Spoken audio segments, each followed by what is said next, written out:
আচ্ছা, কখনো কি মনে হয়েছে যে আমাদের পৃথিবীর সব বড় বড় সমস্যার শুরুটা ঠিক কোথায়?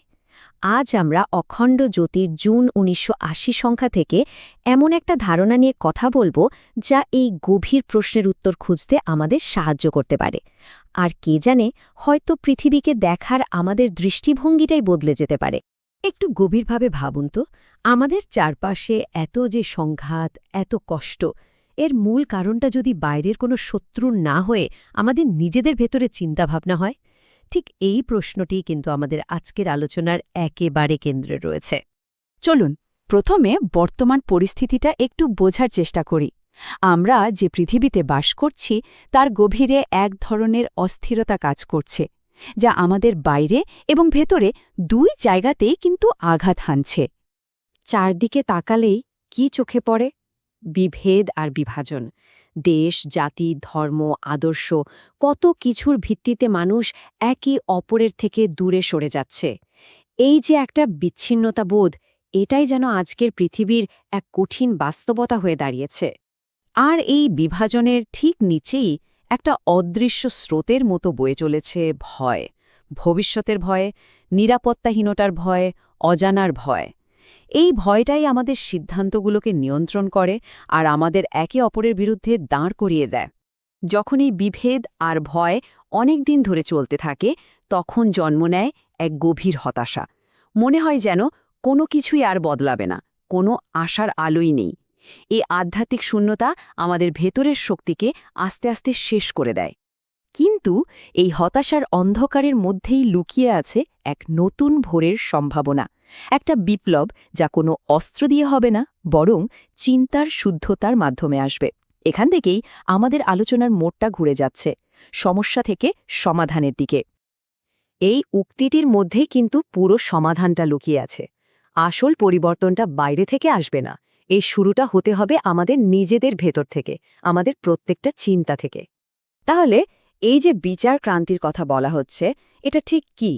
এটা আসলে একটা মানসিক আর আধ্যাত্মিক আন্দোলন। এর মূল লক্ষ্য হল আমাদের চিন্তার মানকে উন্নত করা, মানে নেতিবাচকতা থেকে ইতিবাচকতার দিকে, বিভেদ থেকে ঐক্যের দিকে একটা সচেতন যাত্রা। কিন্তু কিভাবে সম্ভব এই চিন্তার রূপান্তর? এর পেছনেও কিন্তু একটা গভীর বিজ্ঞান আর আধ্যাত্মিক প্রক্রিয়া কাজ করে। চলুন সেই রহস্যটাই একটু উন্মোচন করা যাক। দেখুন, আমাদের সামনে কিন্তু সবসময় দুটো রাস্তা খোলা থাকে। একটা রাস্তা হলো অহংকারের, যা আমাদের লোভ, রাগ আর বিচ্ছিন্নতার দিকে ঠেলে দেয়। আর অন্য রাস্তাটা হলো আত্মার, যা আমাদের করুণা, ঐক্য আর সেবার পথে নিয়ে যায়। বিচার ক্রান্তি হল সচেতনভাবে এই দ্বিতীয় রাস্তাটা বেছে নেওয়ার একটা সাধনা। আধ্যাত্মিক জ্ঞান আমাদের এটাই শেখায় যে আমাদের চিন্তা শুধু আমাদের মনের মধ্যেই সীমাবদ্ধ থাকে না, এর একটা গভীর প্রভাব আমাদের শরীর আর পারিপার্শ্বিক বাস্তবতার উপরেও পড়ে। আমরা যা গভীরভাবে চিন্তা করি, আমাদের জীবনটাও ঠিক সেভাবেই কিন্তু গড়ে ওঠে। আর সবচেয়ে মজার ব্যাপার হল, আজকের আধুনিক বিজ্ঞানও কিন্তু এই প্রাচীন ধারণাটাকে সমর্থন করছে। নিউরোপ্লাস্টিসিটির মতো ক্ষেত্রগুলোতে হওয়া গবেষণা দেখাচ্ছে যে মেডিটেশন বা গভীর ধ্যানের মাধ্যমে আমাদের মস্তিষ্কের গঠনকেও বদলে ফেলা সম্ভব। ভাবুন একবার, আমরা আমাদের চিন্তাকে ট্রেনিং দিয়ে আক্ষরিক অর্থেই নিজেদের মস্তিষ্ককে নতুন করে সাজাতে পারি। তাহলে প্রশ্ন হল, বাস্তবে কিভাবে এই পরিবর্তনটা আনা সম্ভব?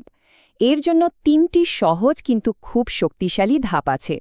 প্রথমে নিজের চিন্তাকে একজন নিরপেক্ষ দর্শকের মতো করে দেখা, তারপর সেই চিন্তার উৎসটা খোঁজা, আর সবশেষে নেতিবাচক চিন্তাগুলোকে সচেতনভাবে একটা ইতিবাচক ও উন্নত চিন্তা দিয়ে বদলে ফেলা। যখন একজন একজন করে মানুষ নিজের চিন্তার এই রূপান্তর ঘটায়, তখন সেটা আর ব্যক্তিগত স্তরে আটকে থাকে না, এটা একটা সম্মিলিত শক্তি আর বিরাট আন্দোলনে পরিণত হয়, যার লক্ষ্য হল একটা নতুন, উন্নত যুগের নির্মাণ করা। এই সম্মিলিত প্রচেষ্টারই নাম হল যুগ নির্মাণ যোজনা। এর লক্ষ্য শুধু ব্যক্তিগত উন্নতি নয়, বরং পুরো সমাজের নৈতিক আর আধ্যাত্মিক পুনর্গঠন করে এক নতুন, আলোকিত যুগের সূচনা করা।